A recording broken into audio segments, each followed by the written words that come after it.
in your book, you talked about how, I want to say it was either Roman or Greek, how they had a practice of basically what I refer to as controlling the paradigm.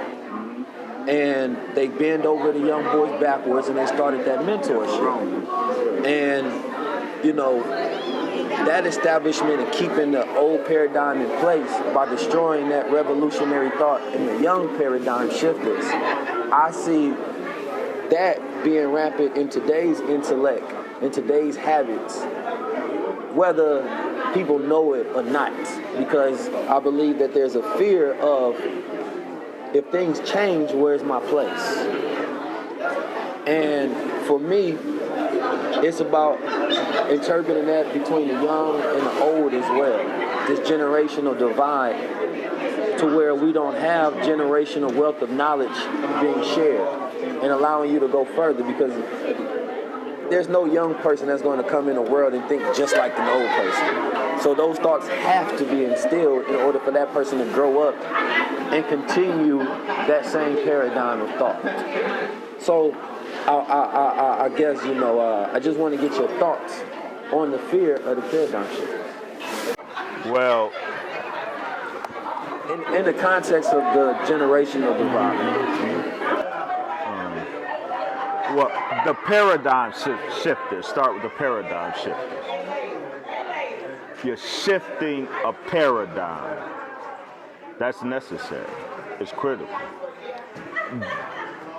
We exist at the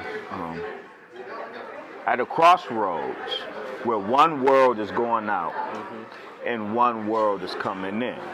So the paradigm is shifting. The paradigm is shifting not just globally, but cosmically. A whole new cosmic paradigm is right now in the process of emerging, of shifting. So the paradigm shifters here, this collective, is right on time. And this is why you're having so much success. Allah is blessing you with success because it's the right idea at the right time. That's the harmony of success. The right ideas at the wrong time never bear fruit. The right idea at the right time is the formula for success. And that's why the paradigm shifters are having so much success, because you are the right idea at the right time. It's the right time because we are literally at the time of the shifting of the paradigm. And the fact that you are paradigm shifting in the name of the Star and Crescent is right and exact, because we're shifting the two paradigms that are shifting, and that we, the black man and woman in America, in particular, the Nation of Islam, in the hills of North America, which is what that crown represents, the Nation of Islam. We represent the coming in of the new Islam and the eclipsing of the old Islam. That's a paradigm shift. The Nation of Islam is forcing represents the paradigm shift from old Islam to new Islam. And so we're in the process of that right now, so you're on time. We're also in a process of shifting out of the paradigm of white supremacy into the paradigm of black godhood. That's the critical paradigm shift that's going on right now. And what I see from the paradigm shifters is an incarnation of that. And so long as you continue, you do this work with sincerity, with integrity, and in righteousness, you're going to be successful. You're going to continue to be successful in helping to shift the actual paradigms. Because while that's your moniker, that's your brand, and it's the right name, it's more than that. We are literally living in a time of the cosmic paradigm shift. What you're doing is helping the cosmic paradigm shift, and you're personifying in your work right now. You're personifying what's going on, and that's good. And so you're introducing all of these people who don't know that they're literally living in a time of a cosmic paradigm shift. They didn't know that, but they were attracted to you and your work, and they heard the word paradigm shift, so you're introducing them to the reality in which they live, and they didn't know it. So bravo to that. This generation gap, that's important, and it must be handled, in my opinion, very carefully. There's two aspects of that, from my opinion. On one level, the generation that preceded you absolutely must be displaced. It is this generation that ushered in the state of black complacency that produced the problem that your generation is reacting against, is rising up against, is seeking to shift out of. And you're right. And those of that generation that abdicated their duty, then they have, the best they can do is step aside. Now, that's one half of it. That's one side of the coin. And those of my generation and beyond who are guilty of participating in or helping to construct the culture of complacency, a Negro or African American complacency, because that's what my generation produced. The Negro generation was the prior generation, but mine is the producer African American complacency. And so the disconnect between those of my generation and the millennials and post-millennials, the disconnect is because God put His Spirit in your generation and snatched you out from under the authority and the beholdenness of the African American complacency generation. Otherwise, they would have messed y'all up like they messed up. Right. So actually, Allah snatched you from under the authority of that generation. Your spirit, a paradigm shifting, you didn't self-create that. Allah descended His Spirit on this generation. And you are a manifestation of that. So that's one thing. There's the other thing, though, that y'all have to be careful about. And especially the millennial and post-millennial generation. I think most of y'all look like millennials. A characteristic of the millennial generation,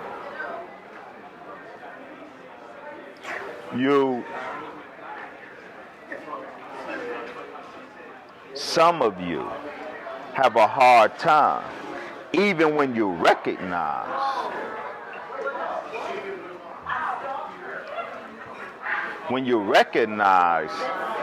authentic gain from an OG.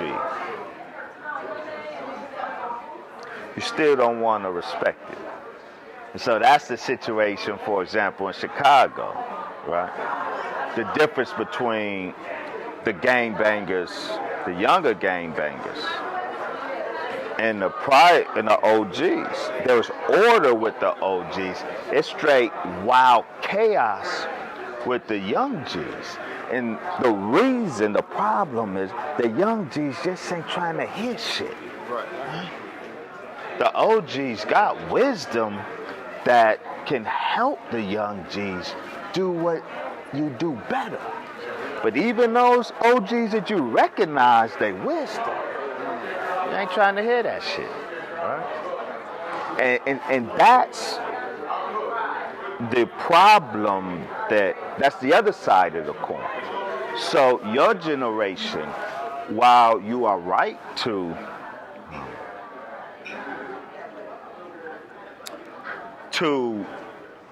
dismiss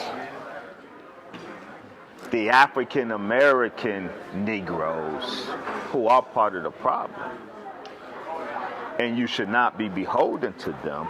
The other thing is you must be humble enough to connect yourself to the stream of wisdom. See, the African American Negro isn't part of the stream of wisdom. They're part of the architecture of complacency. They're part of the problem. But there is an authentic stream of wisdom that produced you, because you're not self-created. There's an authentic stream of wisdom who inspired you. If you'll be honest, you know there's some OGs who inspired you. So connect yourself to the stream of wisdom, and then you will be more successful in what you do. Allow those of us who aren't African American Negroes, but part of authentic in this sense OGs, in the sense of original gods. Right.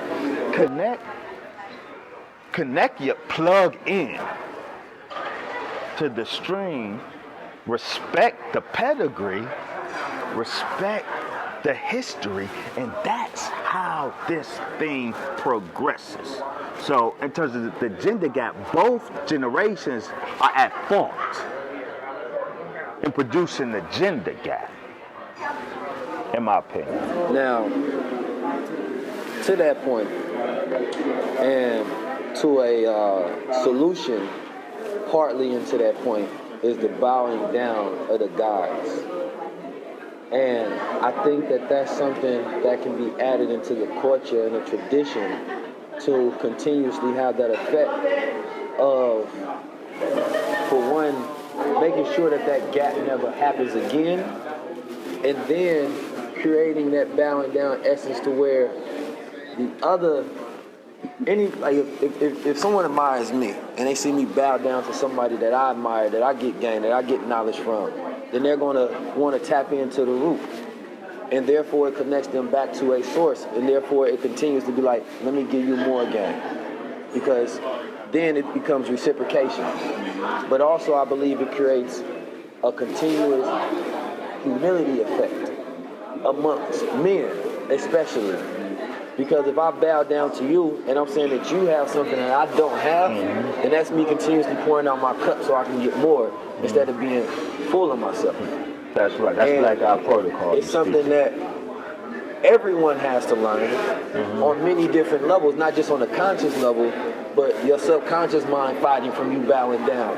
Because if you can't bow down, then you can't take in what you get when you bow down. That's right. And so for me, I love that part of Black God protocol.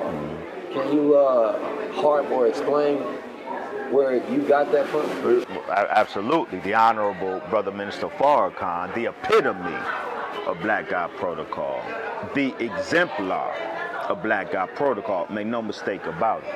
The bow is critical.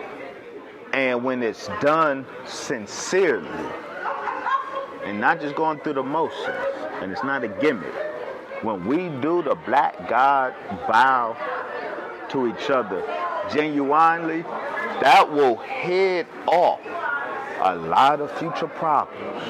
Why? Because what the bow is, the Honorable Brother Minister Farrakhan, when you will see him, when he greets a black woman, he bows in his greeting of her. When he met Young Thug in his drag rap vehicle, he bowed to Young Thug. Why? He wasn't bowing to the dress. He wasn't bowing to her femininity. He bows to the God in every single black person. And in a non-rhetorical, non-cliche way, and I stress that because we got to be sincere with it. Only when we're sincere with it will it be our protection. When we really know, and it ain't cliche, that, bruh, for real, there's some things you do. There's some manifestations of God that you got that's greater than me. That's fact. There's some manifestations of God that I got that's greater than you. But there's some manifestations of God that you got that's greater than me. I can't mess with you on that. The only thing I can legitimately do is bow to that and give it up. And when it's legitimate, when it's genuine, then there is no amount of greatness you can manifest that could ever make me envious or feel some type of way. Because my bow acknowledged that I already know that there's something you got that I just ain't got. So I don't trip on that. I already surrendered that. That's part of what the bow is doing. I'm surrendering to the fact that you got some greatness that I don't got. I got some greatness that you don't got. So I can never sit on the bench when I'm on the bench and you're on the floor. I can never sit on the bench and look at you lighting the nets up and feel some type of way. It's impossible for that to happen when the bow is legitimate and not a gimmick. When the bow is expressing that particular point, surrendering to the fact that I know there's some manifestation of God in you, and you, and you, that is greater than me. As I got some manifestation that's greater than you. And that's why the universe is so colorful. That's why the universe is so colorful, because there's all of these God frequencies. There's 5 God frequencies here. That's critical. There's 5 God frequencies. Bruh, let me vibrate on my frequency. I don't want to vibrate on your frequency. I enjoy hearing grooving to your frequency, but I don't want to vibrate on your frequency. I want you to enjoy your frequency. I'm happy with my frequency. So we in the universe of music. And you know the difference between black music and white music? The difference between hip-hop and rock and roll? Rock and roll kill plants, right? No, literally. Rock and roll kill plants. But black music, jazz, makes them grow. Why? Because black music is rhythmic and the notes are consonant. Right? They harmonize. White music is dissonant. It's all discordant. See, Black Guy Protocol orchestrates the harmonies into rhythm. See, when we are doing us and being us, then our music is consonant. So my frequency ain't discordant with your frequency. We ain't in conflict. We're in harmony. We make in good music. When we accept our own and be ourselves, then we make good music. When we be clashing, we be discordant, because we be on that other people's stuff. Right. So we be thinking, we be looking at each other. And we be giving each other energy. What this nigga think he is? That's that other man. That's that other frequency that causes discord. That's blackout protocol. So, I know we only got a little more time. But you know, first of all, I appreciate you, Doc. I appreciate you, Black God. I take keys in the house. I want to ask you a question. How many languages do you speak? Well, I read and write. Okay. 5. My linguistic training is for the purpose of scholarship. Yes, sir. So I had to learn Biblical Hebrew, Classical Arabic, Greek, French, English being the other scholarly language. So my research is conducted in those 5 languages. You know, in terms of speaking, understand, you know, illiteracy is when people can speak a language, but they can't do anything academic with it. They can't read it. So the true test isn't in, you know, what we call fluency, though that's good, and inshallah, I would like to be fluent in all of them. But my language acquisition was for the purpose of not communicating with chicks in Hebrew. The purpose of my linguistic training was to do scholarship. So I read and write in those languages. The reason I ask is I have a saying with people. And I say every level of consciousness comes with a new language. You become money conscious, you have to learn the language of the financial system, economics, and things of that nature. Whether you're in the lower consciousness, then your language will be expressive of your lower consciousness. If you have a higher consciousness, there's different words that you start to express. And I believe English being our main program and our main code that we use, I believe that each one of us either has to learn another language or go deeper into the English language. Because we may all speak English, but we don't know all the words. So not having the words means you have the inability to express certain thoughts. And what I like to do with people is update your programming, change your paradigm. And I say that I can listen to the totality of words that a person uses throughout the day. And if we have like an AI machine, it can spit out who you will be in the next year, or where you are, and why it's a resultant of that. Because, as I say, what you do frequently becomes your frequency. So it's 2 main things that I believe we need to challenge in this paradigm, in the white patriarchal intellect paradigm, is language and time. Time being that language shapes time for us. So we express time linear because we have the English language. And there's an economist by the name of Robert Chin, and he did this study. And he was trying to see if there was an effect between money and language. And he called them FTR languages, future reward languages. And so basically, to sum it up, he said that if a person in English, that when a person wants to save money, they say, I will save money. They're separating the present to a future date. And the future date is that reward that they get for doing what they said they would do. And he said in like Mandarin, they say, I save money. It doesn't separate the future date. So that means that you get present tense reward and present tense language. And so what he did was a study throughout all of the countries that are FTR languages and all the countries that are present tense languages. And what he concluded from his studies was that the countries that spoke future tense languages had more smokers and they saved less money. And the countries that had present tense languages, they saved more money, they did less things that will cause them effects in the future because they wanted their rewards now.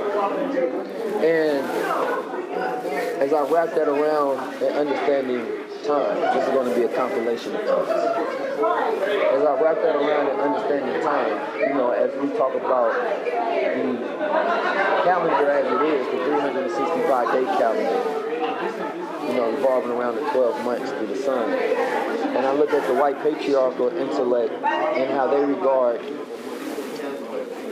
man, boy, woman. Because they put the boy in front of the woman. She's always last in their paradigm. And And I believe black God protocol is man and woman side by side. Now, as I represent the gender of the 1 representing the masculine and the 9 representing the feminine. And I look at the time that we're in right now, having to be ushered. The time is ushering into a new time, but as you say, we're helping shift and guide and letting people know where they are, so when things do change, they have more power and control over their circumstances and their place in the changing and shifting time. And so, it would take a whole lot to break everything down how I want to. We would have to create a whole documentary. But I want you to take, I guess, that little bit that I gave you. And when I look at the young minds today, I believe they have, and you harp on this a lot about manhood. And I believe that the young minds today have nine minds. Young boys are growing up with nine minds, meaning that their minds are feminine. And they are being impressioned through their emotions, which is why the music that's made today is all based on how you feel about it instead of how you think about it. And I'm big on language because I can tell whether somebody it's like you do business with family. A person will tell you how they feel about it. But if it's business, I need you to tell me how you think about it. Put your logic and your reason here for the decision making. And I believe that the young minds today are impressioned through the music because it's hitting the emotion. When we were listening to music, we would logically reason with that bar. Like, no, that bar holds you over for a week because it was hot. Because when you looked at the intellect that they put in it, it impressed your masculine mind. But today, like SS Tentacion, when he passed, his music was very emotional. Or Drake, emo. So, I want to know, in today's time, and ushering in a new time, and what is some of the language that you would want to hear being expressed more from man to man, that you will be able to recognize that a paradigm shift has happened, to where you know I'm around more masculine men now. I'm around more feminine women now because they're using the language that expresses that construct. Language is important. That's what got us tripped up. When the trader made an interpretation, and because we could not speak our own language, he got us. So we have to speak our own language. The language, what language, I think you're asking me, would suggest that a paradigm shift is occurring? And I say it in this sense. They say you know when a shift has occurred, not when you're arguing with those of the old paradigm, but when the argument no longer exists and it's only the current paradigm that's in existence.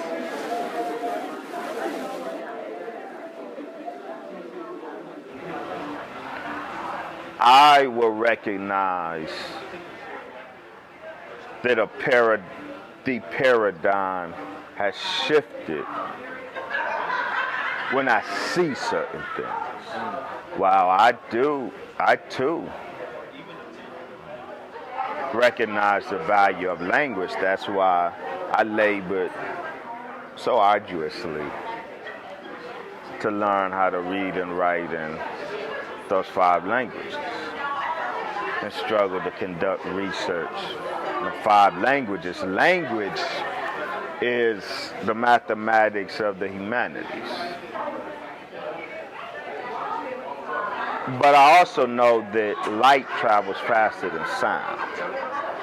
So I'm interested in what I hear, what words I hear on the street. And I recognize that the words that are popular signal some paradigm shifts. So when savage became the code word, that's my savage. That was real telling, right? And it did, in fact, bespeak a change in behavior, a change in lifestyle that was consistent with and represented by that new language. So yes, language is an indicator of some paradigms that has shifted, or at least some behavior that has been modified. What I would like to see,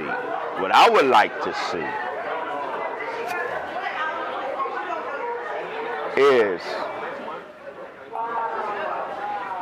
the black man in his home as head of his home, because he is the provider and protector of his home. And in his home, his black woman is there fulfilling her primary duty. Her primary duty as woman that her nature dictates, not society. So she's nurturing that home. He, the patriarch, is providing for and protecting the home. She, as the matriarch, is nurturing the home, and that black child is coming up in that context, because the paradigm shift that must happen in every other shifting that doesn't include this is shape shifting, not paradigm shifting. There's a big difference. If you watch X-Men, you know the shape shifting. That's an illusion. Shape shifting is an illusion. The paradigm that must shift is a paradigm of the black home, of the black family. That's everything. That's everything. And the paradigm that exists is a black home created by white supremacists. The current black home, the current black family structure is the black family created by white supremacy. And it is a family structure where 70% of black homes are a black matriarchy in America. Literally, because 70% are headed by women. The father is either absent or there but impotent. She's the matriarch because she's the provider. That's the black home, the black family that is part of the paradigm of American white supremacy. Well, that's the paradigm that's being shifted out. So the paradigm that's shifting in must be represented by a different family structure, the original God structure, which I just described. So when I see that, then I know the paradigm is shifted. I will have my ears perked to hear if I hear language that may signal that I should look a little closer. And the language don't have to be words, because language is expression, so it doesn't have to be words. I feel that. It's a symbol of that expression. I feel that. That is what I'm looking for, to know the paradigm has shifted. Because, and I close on this point, why I say everything else is shape-shifting rather than paradigm shifting if it doesn't involve the shifting of the black family home structure. In Islam, the severest penalties are handed out on crimes that destabilize the family. greatest penalty.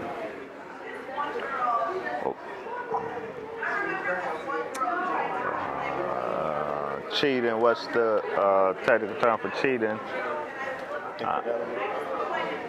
Look at a word. It's like, what am I looking for? Adultery. Adultery, death. Fornication, death. Death. Because, why? Because everything is about the nation. God is the nation. But the nation is nothing but the aggregate of the family. The nucleus of the nation is the family. And so our code in Islam is God, family, nation, in that order. So the family is the microcosm of the nation.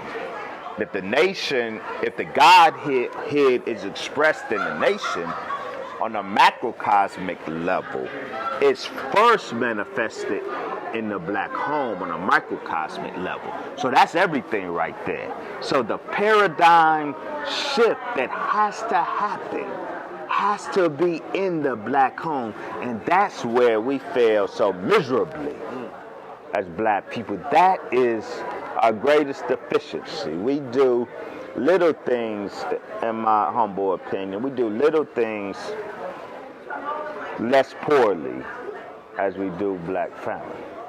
So that's the necessary paradigm shift that has to occur, and I will know the right paradigm shift is in process when I start seeing the black God love, not nigger love, not black love, black God love. That's the cycle I described. I like that.